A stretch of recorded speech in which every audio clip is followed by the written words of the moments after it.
Alaska, the last frontier, is divided by immense geological wonders that make it almost impossible to traverse the state in its entirety. So Alaskans rely on the airplane, from the tourism industry to those who protect the skies.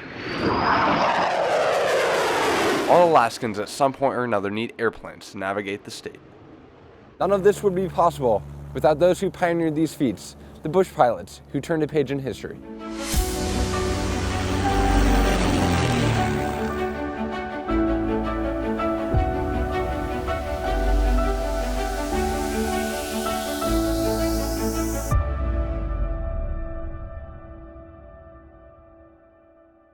Robert Campbell Reeve was born on March 27, 1902 in Waunakee, Wisconsin.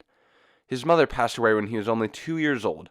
When World War I broke out, he enlisted at the age of 15, reaching the rank of sergeant. During his time in the military, there was one thing that caught Reeve's interest: flying. After the war, Reeve learned to fly with the Ford Motor Company in South America. By the end of Reeve's time with the company, he set a new record, flying from Santiago to Lima, covering 1,900 miles in 20 hours. In 1921, hearing of the possibilities Alaska had to offer, Reeve stowed away in a steamship headed to Valdez with only 20 cents in his pocket. And I made up my mind I was never going to work for anybody else, and I was going to go on my own there, and I never going to let anybody have anything to do with my life, and I was going to be the biggest bum or the biggest success that it ever was. The Alaska he found was not everything Reeve was promised. All of the easy-to-find riches had already been taken from Alaska's surface, so people started mining for them. But with no infrastructure, no entrepreneur was supplying mines with needed materials. Valdez, once a bustling mining hub during the gold rush, was reduced to a ghost town. Cities isolated, the town separated by miles of mountain ranges and tundra. The only way Alaskans could survive was by turning to aviation. In Valdez, Owen Meals had wrecked an Eagle Rock. Reeve agreed to work for a month at $1 an hour repairing the plane. When it was finished, he leased the plane for Meals at $10 an hour. In 1932, Reeve was hired to fly supplies to the town of Chisna at 20 cents a pound. He made enough money to buy his first plane, a Fairchild 51, for $3,500. Bob got things done with hard work, never giving up, and more hard work. That's the only way he knew to do things. And he didn't know how to fail. So he just kept trying. If it didn't work one time, if he crashed an airplane, he would take it back to the hangar and fix it. And I'm not talking about paying somebody to fix it. He tore the engine apart and rebuilt it himself. So he was not only a pilot, he was a very skilled mechanic and airplane designer. He designed several of the pieces of his aircraft and things that didn't exist at the time. The Big Four mine, located in Valdez, was one of the highest, hardest-to-reach mines in all of Alaska. The mine needed full-scale mill equipment, which was a huge issue for those wishing to invest, since the cost of moving material by horse, the only way at the time, was very high, at 30 to 35 cents per pound. Bob Reeve, seizing the opportunity, offered to fly supplies at 4 to 5 cents per pound. The Big Four mine was only accessible by Glacier. Pilots avoided landing on glaciers because they are very dangerous and unpredictable to land on. Reeve had to revise his landing techniques several times until he was able to consistently land and take off. But he figured it out, and for a short time, Reeve Airways had a monopoly on glacier land-ins.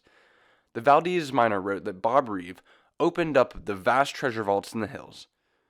Once the news spread, those who had claims in the mines began contacting investors. Reeve was able to bring in around 30 tons of supplies within the first month. This revolutionized transportation in the state and was a turning point in Alaska industry. The pioneers of the aircraft opened up Alaska. Everything before that was done by dog sled and river boats. Now what took days to do could be done in hours by the airplanes. Plus landing on glaciers where a lot of the gold mines were opened up new areas for the newer gold rush in the 1930s Alaska. Reeve became a local hero and was nicknamed the Glacier Pilot. I would take off in the mud flats and go up in the glaciers in the summer and land in the ice fields, which enabled me to give a service that developed a lot of the mines in that area. There weren't a lot of runways everywhere Reeve needed them, so he modified his plane to take off in the mudflats like water skis.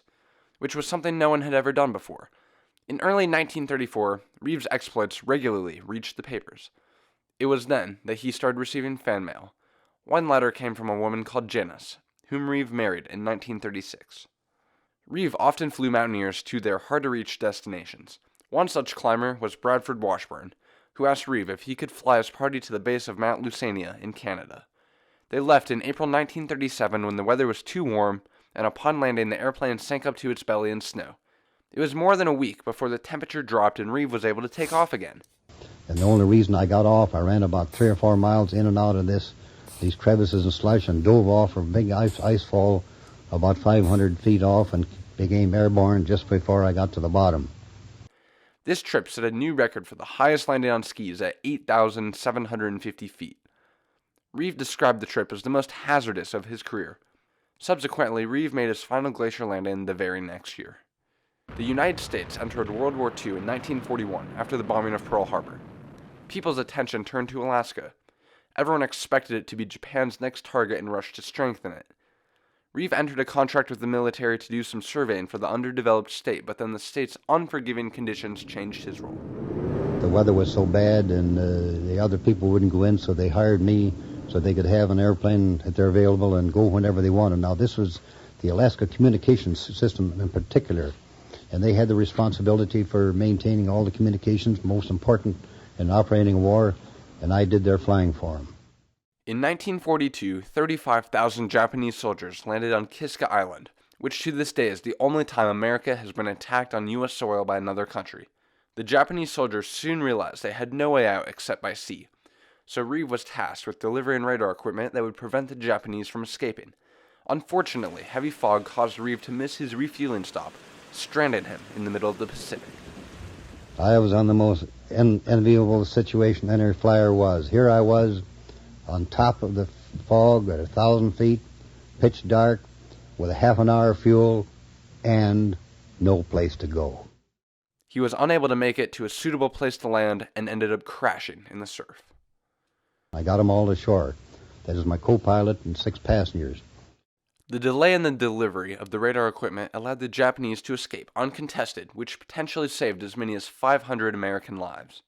By assisting with surveying, logistics, rescue missions, and transportation, Reeve's aid to the military contributed to Alaska's success in World War II, marking a turning point in Alaska's role in global conflicts.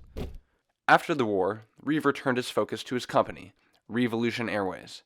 He bought a few damaged C-47s and Douglas DC-3s and fixed the planes for only $5,000 instead of the $50,000 it would take for someone else to fix them. Reeve began his first flights between Anchorage and Seattle in 1946. He made enough money to buy 3 more planes and expand his business. In 1947, Reeve expanded to flights between Anchorage and the entire Aleutian chain. Reevolution Airways, under his direction, was the lifeline for all of the Aleutian communities. He created the scheduled air service and mail service that changed their lives significantly because they became part of mainstream Alaska. The creation and operation of Reevolution Airways was a turning point for Alaska's commercial aviation industry and the people it served. Reeve was inducted into 4 different aviation halls of fame, including the National Aviation Hall of Fame in 1975. Bob Reeve's contributions to Alaska aviation were pivotal in revolutionizing transportation, fostering economic growth, and establishing Alaska's role in global conflicts. When we first started in Valdez, the only economy there was gold mining there, and I staked a lot of miners to go out and work their claims, and 2/3 of them never made it, and I never got paid for it. But it was a great life, just the same. I was doing what I wanted to do. I did all my own work, all my engine overhauling, everything there, and I kept my airplanes in top shape. Even in his later years, Reeve never stopped flying.